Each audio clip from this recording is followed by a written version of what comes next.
But the primary question we're going to be looking at again is the relationship between God and goodness.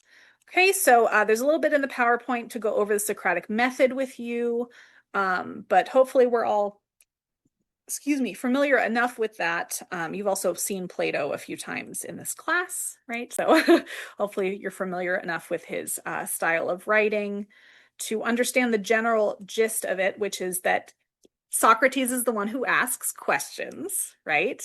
And the idea is that the person, in responding to Socrates's questions, sort of winds themselves into a trap, right? So it's not just random questions that Socrates is asking, right? They're very strategic, right? So you might think of them as leading questions, questions leading them to come to their own conclusion, right, of what the right thing is, or that, like, oh, I'm helping you realize yourself that you were mistaken, right? So again, it's very much like in our writing assignment when we're doing the reductio, sort of like that, but through strategic question and answer. Like, oh, you think this? Well, let me ask you some questions. Oh, now that's absurd. Oh no. Like, oh, I had no idea that we were going to wind up here. Well, better go back, right? And revisit some of those presumptions. Okay, so very, very much like that.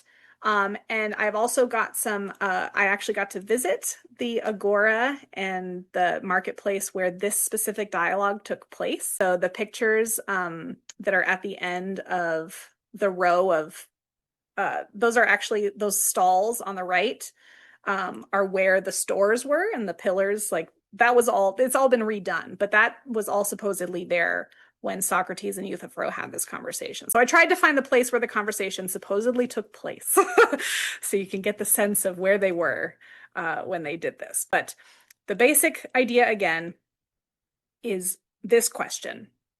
Is the good commanded by the gods? Again, this was pre-monotheism, right? So there's many gods. Because it is good, or is it good because it is commanded by the gods?